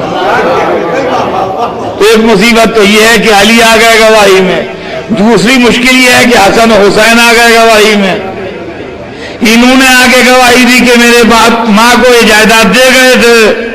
اب قیامت کے دن یہ بھی ایک مصیبت آئے گی جب آدم روتے پیٹتے آئیں گے اللہ کے دربار میں کہ معبود میں نے وہ گیہوں کھایا تھا جو مجھ پر حرام نہیں تھا تو جنت سے نکال دیا گیا. ان دونوں نے اس پوری پراپرٹی کا دعویٰ کیا جو ان کی نہیں تھی تو سردار جنت بنائے گئے. ذرا انصاف کدھر گیا؟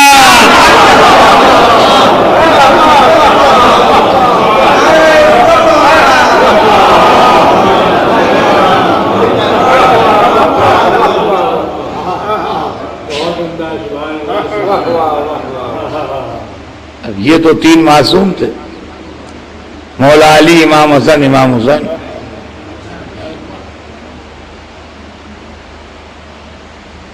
اب یہ ام ایمن کہاں سے آ گئی؟ ام ایمن کی جوتیاں ہمارے سر پر، وہ رسول اللہ کی کنیز تھی، وہ ان کے والد کی کنیز تھی. ہمارے لیے بہت بڑی چیز ہے، مگر جس بھیڑ میں آئی ہیں اس میں فٹ نہیں ہو رہی ہیں.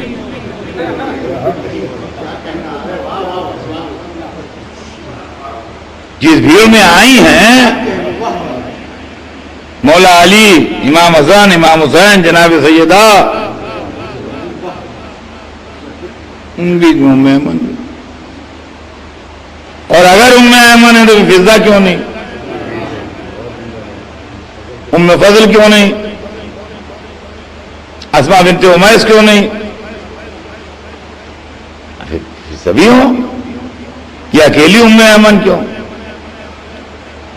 جیسے ہی یہ دعویٰ خارج ہوا ویسے ہی جناب سیدہ نے دوسرا دعویٰ کیا. یہ بھی سمجھ لیے ایک کیس نہیں ہے، یہ دو کیس ہیں. کچا فدق نہیں دے دے تو میرے باپ کی جائیداد میں میرا حصہ لو.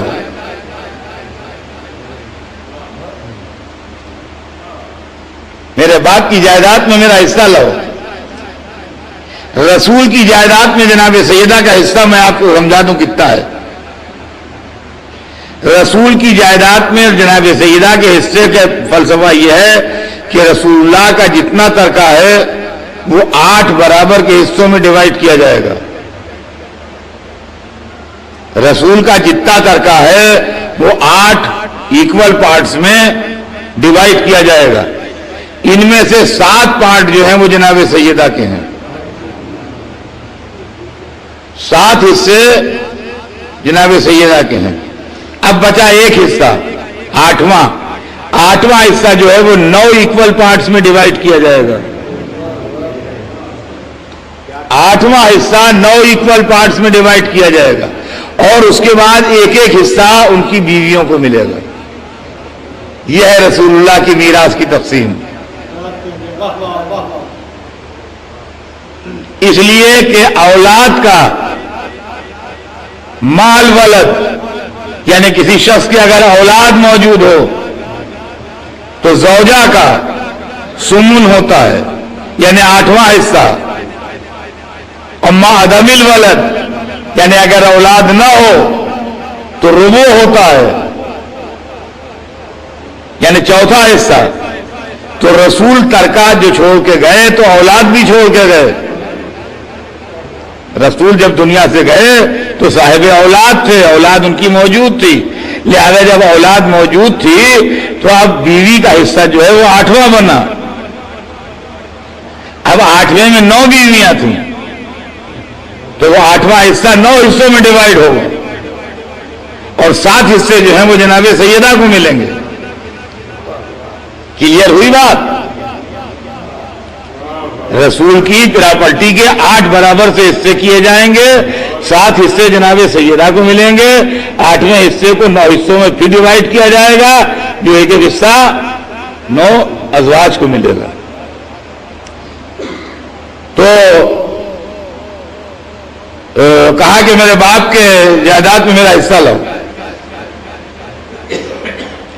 تو بزرگ نے فرمایا کہ بی بی ہم آپ کے باپ کی جائیداد میں آپ کو حصہ نہیں دیں گے. کہا کیوں نہیں دو گے؟ کہا ہم نے آپ کے باپ کو کہتے سنا ہے کہ نحن معاشر الانبیاء لا نرث ولا نورث بل ما ترکنا صدقہ. ہم گروہ انبیاء نہ وارث ہوتے ہیں نہ وارث بناتے ہیں بلکہ جو چھوڑ جاتے ہیں وہ صدقہ ہوتا ہے.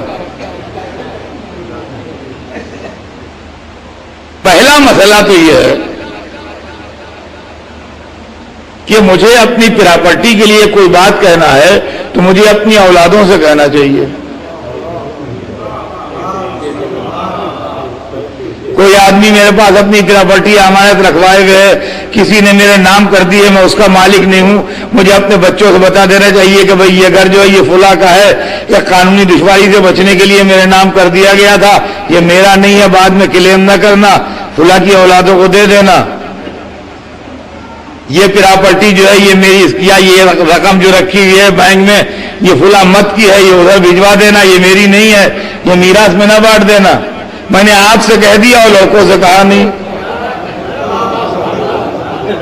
جن تک میری میراث جا نہیں رہی تھی ان سے تو کہہ دیا, اور جس کو میراث مل رہی تھی اس سے نہیں کہا. یہ بات رسول اللہ کو بیٹی سے کہنا چاہیے تھی, بیٹا ہمارے بات پراپرٹی کے لیے جھگڑا نہ کرنا, ہم بروز انبیاء وارث ہوتے نہیں نہ وارث بناتے ہیں.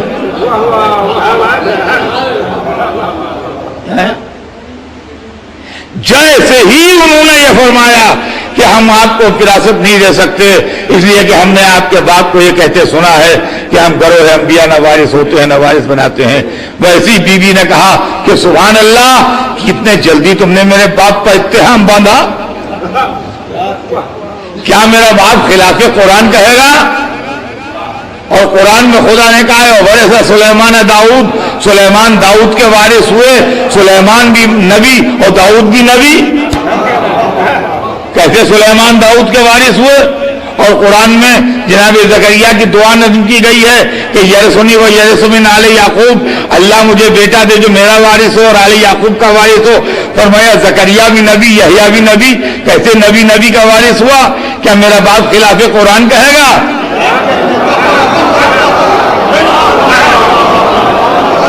کیا میرا باپ خلاف قرآن کہے گا؟ فرمانے لگے اب یہ ہم کیا کہیں, ہم نے سنا ہے.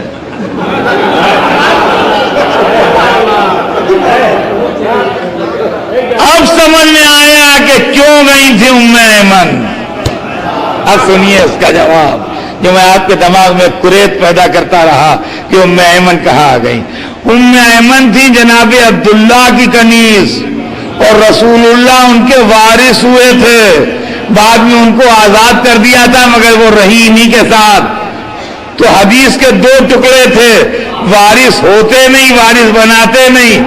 وارث ہوتے نہیں میں زندہ ثبوت ام ایمن آئی تھی, وارث بناتے ہیں میں قرآن کی دو آیتیں آئی.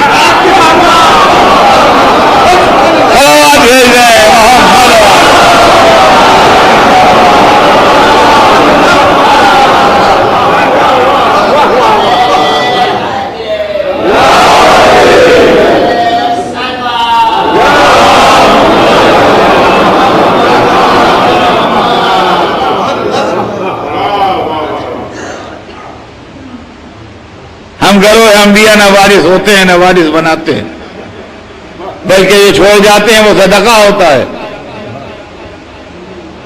اور اس کو انصاف پسند مسلمانوں نے اس پر بڑے کمنٹ کیے ہیں. شمس العلماء ڈاکٹر نذیر احمد LLD سر سید گروپ کے ایک آدمی تھے, امہات الامہ, انہوں نے کتاب لکھی ہے, بڑی مشہور کتاب ہے. اس کے اندر وہ لکھتے ہیں صاحب کہ میرے خیال میں خلیفہ صاحب سے غلطی ہوئی. عجب بات لکھی ہے, کہیں گے ان کو دے دینا چاہیے تھا. جو بی بی صاحب مانگ رہی تھی, پرانی زبان ہے آج سے 150 برس پہلے کی, جو بی بی صاحب مانگ رہی تھی ان کو دے دینا چاہیے تھا. اس میں انہوں نے لکھا ہے کہ غایت ما فی الباب, یعنی انتہا کی بات یہ ہے کہ اگر وہ حدیث صحیح بھی ہوتی تو الزام بیوی پہ جاتا کہ سیدانیوں کے صدقہ کھا رہی ہیں. آپ کو کیا پریشانی تھی؟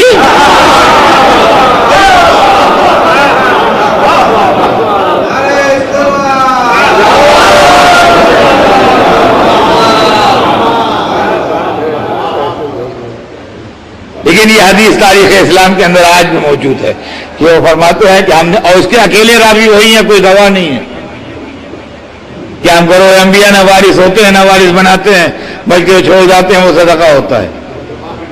اور عزیزان گرامی, قرآن نے دوسری جگہ ایک دوسری آیت بھیجی سورہ مریم میں, وہ بھی سن لیجئے, عجب آیت ہے.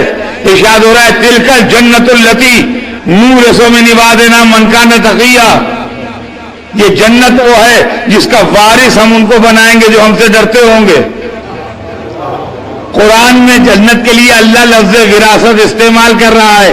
جو خالق زبان و بیان ہے وہ جنت کے لیے نہ ملکیت استعمال کرتا ہے، نہ عطا استعمال کرتا ہے، نہ جزا استعمال کرتا ہے، وراثت استعمال کرتا ہے. کہیں یہ لفظ جان بوجھ کے تو نہیں استعمال کی گئی کہ قیامت کے دن جب امت رسول کے پاس آئے یا حضور جنت دلوائیے تو حضور کہیں بھائی جنت تو وراثت سے ملتی ہے اور ہم گروہ انبیاء نہ وارث ہوتے ہیں نہ وارث بناتے ہیں.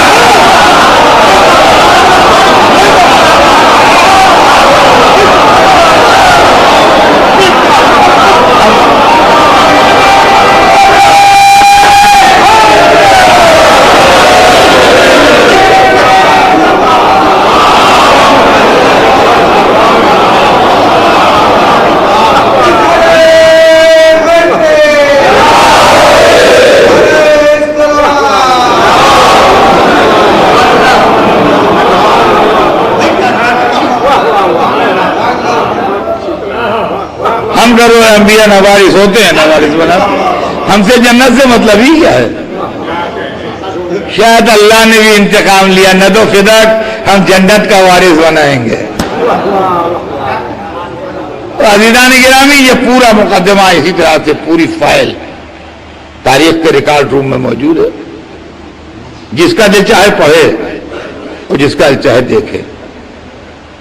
رہ گیا یہ کہ ہمارے اوپر لوگ یہ الزام لگاتے ہیں کہ آپ صحابہ کرام کا اعتبار نہیں کرتے، لیکن ہم صحابہ کرام پر یہ الزام لگاتے ہیں کہ وہ آل رسول کا اعتبار نہیں کرتے.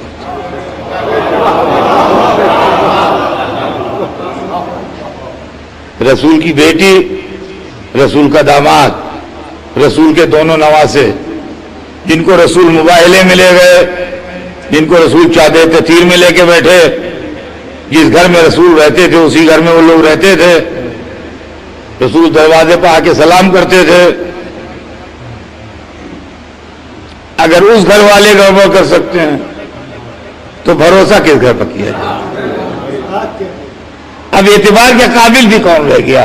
کہ میرا کیا بھروسہ اور آپ کا کیا بھروسہ اور ان کا کیا بھروسہ؟ جن نے رسول کی زبان چوسی تھی، اگر وہ قابل اعتبار نہیں ہے، جو پشت رسول پر حالت نماز میں بیٹھے تھے، اگر وہ قابل اعتبار نہیں ہے تو جنہوں نے نماز پیچھے پڑھی تھی وہ کیا قابل اعتبار ہے؟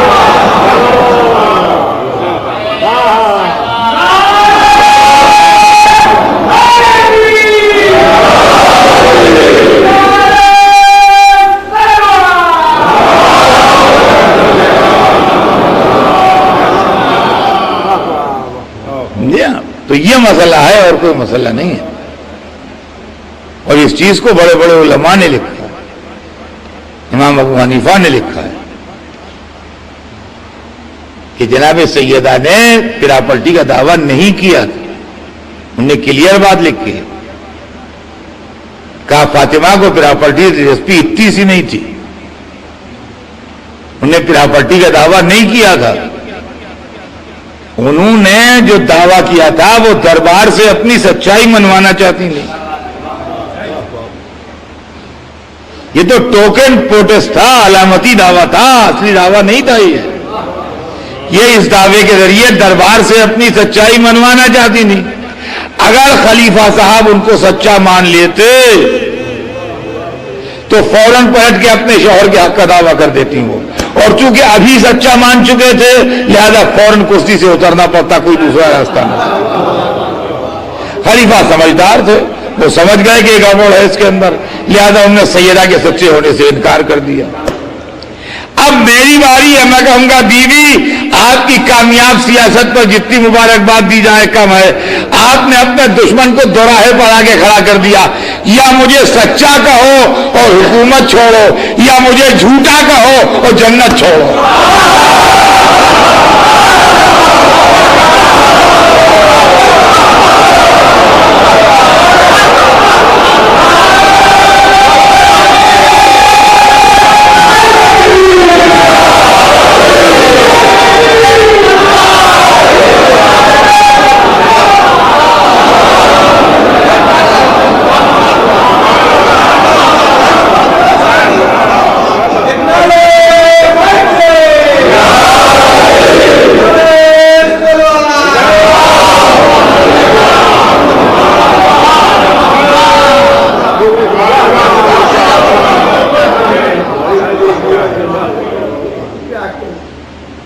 عزیزان گرامی، اسی لیے میں یہ بات لکھنؤ میں عرصے سے مجھے پڑھنے کا اتفاق کم ہوتا ہے، پھر بھی پڑھی ہوگی کبھی، لیکن باہر بھی پڑھی ہے کہ دیکھیے ہمارے مذہبی خزانے میں ہر واقعہ بے مثال ہے. جیسے ہر چیز اینٹیک پیس ہے، لاجواب ہے، ہر ہیرا بہترین ہے، ہر نگینہ لاجواب ہے، مگر بعضی چیزیں ایسی ہوتی ہیں جو اس خزانے کی عزت ہوتی ہیں خود. ویسے آپ کے مذہبی خزانے میں 3 واقعے ایسے ہیں کہ جان پر کھیل جائیے مگر ان کو ضائع نہ ہونے دیجیے گا. ایک کا نام ہے غدیر، ایک کا نام ہے فدق، ایک کا نام ہے کربلا. غدیر جو ہے وہ آپ کا ٹرننگ پوائنٹ ہے. اگر غدیر نہیں ہے تو آپ کے الگ سے وجود کا کوئی جواز نہیں ہے. فدق جو ہے وہ دودھ کا دودھ اور پانی کا پانی ہے. اگر آدمی تعصب کی عینک اتار کے دیکھے تو حق و صداقت سب سمجھ میں آ جاتی ہے کہ رسول اللہ کی بیٹی اور رسول کے خاندان والوں کے ساتھ کیا سلوک کیا گیا، سلوک کیا ہم ان پر کیسے اعتبار کریں. اور کربلا جو ہے وہ دوپہر کا چمکتا ہوا سورج ہے، گرمیوں کے دن، جہاں نہ آسمان پر ذرا سی گرد ہو، نہ ذرا سا بادل ہو، نہ ذرا سا غبار ہو، نہ ذرا سا کوہرا ہو. 12 بجے دن کے سامنے میدان میں سورج چمک رہا ہے اور آپ ہمیں کاغذ دیں کہ پڑھ لیجئے اطہر صاحب. انہوں نے کہا روشنی کم ہے. تو روشنی کم نہیں ہے، آنکھیں خراب، روشنی کم نہیں. تو عزیزان گرامی یہ مسئلہ ہے. آج تک عالم اسلام اس مسئلے میں خاموش ہے اور بڑے بڑے علماء نے لکھا ہے کہ بہتر یہ ہے کہ ہم اس مسئلے میں خاموش رہیں اور اس مسئلے کو ایسے مسئلوں میں قرار دیں جن کو وہ قرار ہی نہیں ہے. اس لیے کہ اگر ہم یہ کہیں کہ بی بی صاحب نے غلطی کی تو یہ کیسے کہہ دیں، اور اگر ہم یہ کہیں خلیفہ صاحب نے غلطی کی تو یہ کیسے کہہ دیں. اب بہرحال یہ تو ہر ایک کی اپنی فکر ہے، لیکن ہم نے جب مسئلے کو سوچا اور ہم نے جب مسئلے کو غور کیا تو ہم اس نتیجہ پہنچے کہ جب اختلاف کی بات آ جائے تو ہم رسول کے خاندان والوں کا ساتھ دیں گے، رسول کے دوستوں کا ساتھ نہیں دیں گے. اس لیے ہم نے رسول اللہ کے خاندان والوں کا ساتھ دیا. اور عزیزان گرامی، اس کے بعد جناب سیدہ کے ساتھ کیا سلوک ہوا، یہ تو واقعہ جائیداد کا ہے، لیکن اس کے بعد حکومت یہ سمجھ گئی کہ جب تک فاطمہ زندہ رہیں گی جب تک ہمارے مشن کے لیے خطرہ رہیں گی. اب 2 روایتیں ہیں. 75 دن کی روایت بھی ہے جس کے حساب سے 13ویں جمادی الاول کی تاریخ پہنچتی ہے، اور 90 دن کی روایت بھی ہے 92 دن کی جس کے حساب سے 30ویں جمادی الثانی پہنچتی ہے. بہرحال یہ تو ایک تحقیق کا کام ہے، علماء کا وہ ایک الگ موضوع ہے. لیکن 75 یا 90 دن کے اندر یعنی رسول کے 6 مہینے کے اندر اندر رسول کی بیٹی دنیا سے رخصت ہو گئی. اور عزیزان گرامی یہ بھی بڑا دردناک پہلو ہے. تاریخ اس سے انکار نہیں کر سکتی، ڈینائی نہیں کر سکتی تاریخ کہ لوگ آگ اور لکڑیاں لے کے فاطمہ زہرا کے دروازے پر آئے. خلیفہ کا غلام جس کا نام قنفذ تھا دروازے پر آیا، انہوں نے آن کے علی کو آواز دی، کہا کہ تمہیں رسول اللہ کے خلیفہ نے بلایا ہے. علی نے کہا تمہارے آقا نے کتنے جلدی رسول پر اتہام باندھا. وہ پلٹ گیا کہ بعد ایک صاحب آگ اور لکڑیاں لیے ہوئے آئے، کہا دروازہ کھولو نہیں تو ہم گھر کو جلا دیں گے. کیا دنیا عالم اسلام کی بات کرتی ہے، کیا دنیا غیرت اسلام کی بات کرتی ہے. ہمارے سامنے یہ باتیں جو ہیں یہ کھلونے ہیں، یہ کاغذ کے پھول ہیں. مدینہ بھرا ہوا تھا، رسول اللہ کی بیٹی کے گھر پر آگ جمع ہو رہی تھی اور مسلمان چپ تھے. غیرت اسلام کیا اور حمیت عرب کیا. میں اکثر و بیشتر پڑھتا ہوں مجلسوں میں کہ اگر کردار آل رسول نہ ہوتا تو اسلام شریف آدمیوں کے ماننے قابل دین نہ تھا. شریف آدمیوں کے ماننے کے قابل تین نہ تھے جو اپنے رسول کی بیٹی کے پہلو پر دروازہ گرا دے، جو 6 مہینے کے پیاسے بچے کو تیر مار دے، جو اپنے رسول کی نواسیوں کو اسیر کر کے شہروں شہروں پھرائے. کوئی شریفوں کا مذہب ہے؟ تمیزداروں کا مذہب ہے؟ انسانوں کا مذہب ہے؟ کہ جنگلیوں فریبیوں کا مذہب ہے؟ فسادیوں کا مذہب ہے؟ فاطمہ زہرا پسیزرا ہی کہا کیا اس گھر کو جلا دو گے؟ کہاں جو ہوگا ہم جلا دیں گے، چھوڑیں گے نہیں گھر کو. فاطمہ فریاد کر رہی تھی، تاریخ بتاتی ہے کہ دروازے کو دھکا دیا گیا اور رسول کی بیٹی دیوار اور دروازے کے بیچ میں آئی.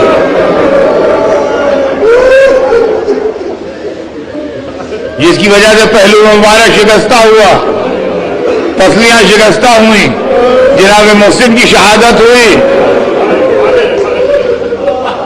اور لوگوں نے علی کے گلے میں ریسمان ستم ڈالی. لے کے علی کو چلے، مصلحت وقت تھی جو علی چپ تھے، دین کی ضرورت تھی جو علی چپ تھے. جو کہتے ہیں جھوٹ ہے، شیر خدا کے گلے میں رسی کون ڈال دے گا؟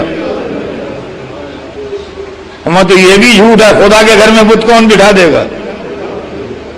کعبے میں بتوں کی روایت بھی جھوٹی ہوگی، اللہ کے گھر میں بت کون بٹھا دے گا؟ بعد میں مسلمانوں نے کر لیا ہوگا کافروں کو بدنام کرنے کے لیے کہ بت رکھے تھے کعبے میں. اللہ جو ہر شے پر قادر ہے، اگر اس کے گھر میں بت بٹھائے جا سکتے ہیں تو علی کے گلے میں رسی نہیں پہنچ سکتی. ادھر علی کے گلے میں رسی ڈال کے لوگوں نے کھینچی.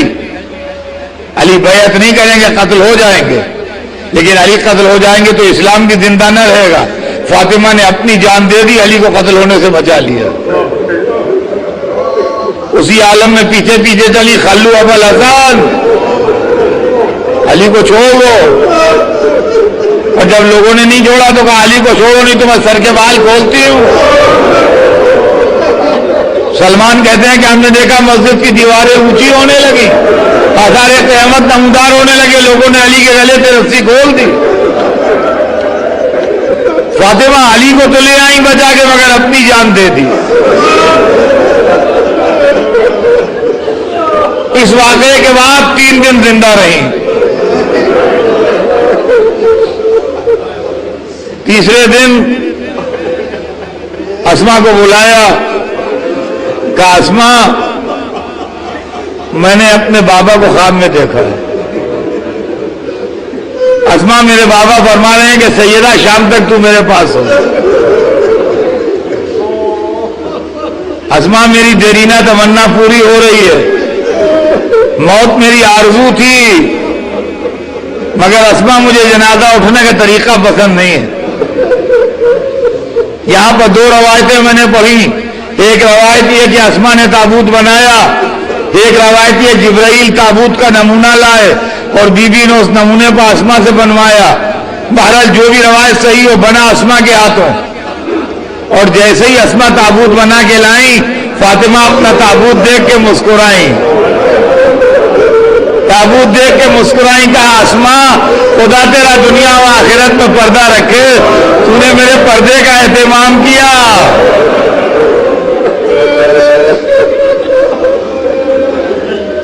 تو نے میرے پردے کا اہتمام کیا. یہ آخری مسکراہٹ تھی اور پہلی مسکراہٹ تھی جو رسول کے بعد آئی. ہاں سمجھ لیجئے، جب ماں ایسی ہو کہ تابوت دیکھ کے مسکرائے، باپ ایسا ہو کہ سر پر ضربت کھا کے کہے میں کامیاب ہو گیا، تو ایسی نسل پیدا ہوتی ہے کہ کوئی موت کو شہد سے زیادہ میٹھا کہتا ہے، کوئی گلے پر تیر کھا کے مسکرا دیتا ہے. عزیزان گرامی، مولا علی سے وصیتیں کی. کہا میرا جنازہ پردہ شب میں اٹھائیے گا، دشمنوں کو میرے جنازے پر نہ آنے دیجیے گا، آپ ہی غسل دیجیے گا، آپ ہی کفن پہنائیے گا، آپ ہی دفن کیجیے گا، میری میت کے ساتھ کوئی روشنی نہ ہو. روایت بتاتی ہے کہ مولا علی شام کے قریب بی بی نے اسما کو بلایا. کہا اسما میری مدد کر، میں غسل کرنا چاہتی ہوں. اسما کی مدد سے غسل فرمایا، لباس تبدیل کیا، ایک حجرے میں گئی، کہا اسما مغرب کی نماز کے بعد آواز دینا، اگر جواب دوں تو خیر، اگر جواب نہ آئے تو اندر حجرے میں آ جا کے دیکھنا۔ اسما کہتی ہے مغرب کی نماز کے بعد میں حجرے کے دروازے پر گئی، آواز دی فاطمہ، جواب نہیں آیا، آواز دی ام الحسنین، جواب نہیں آیا، آواز دی بنت رسول، جواب نہیں آیا۔ اسما کہتی ہے میں نے دروازہ کھولا، فاطمہ دنیا سے جا چکی تھی، ماتھے پر موت کا پسینہ تھا، آنکھیں بند تھی۔ اجرکم اللہ۔ مولا علی کو اطلاع دی، علی نے امامہ سر سے اتار دیا، کہا میرا آخری سہارا بھی ختم ہو گیا۔ روتے ہوئے بیت الشرف میں آئے، بچوں کو تسلی دی، کچھ لوگ دروازے پر آن کے بیٹھ گئے تھے۔ علی کے گھر سے ابو ذر نکلے، کہا آپ لوگ واپس جائیے، جب آپ کی ضرورت ہوگی تو آپ کو بلایا جائے گا۔ کچھ عورتیں آنا چاہتی تھیں، اسما نے نہیں آنے دیا، کہا بی بی نے منع کیا ہے۔ مولا علی نے مطابق وصیت غسل دیا، کفن پہنایا، کافور جنت سے حنوط کیا، میت کو صحن خانہ میں لا کے رکھا، چہرے سے کفن ہٹا کے بچوں کو آواز دی آؤ اپنی ماں کا آخری دیدار کر لو۔ بیٹیوں کو بلا کے ماں کی زیارت کرائی، بیٹوں کو بلا کے ماں کی زیارت کرائی۔ حسین آئے تو کہنے لگے میری ماں جب مریم دنیا سے گئی تھی تو عیسیٰ کو کلیجے سے لگایا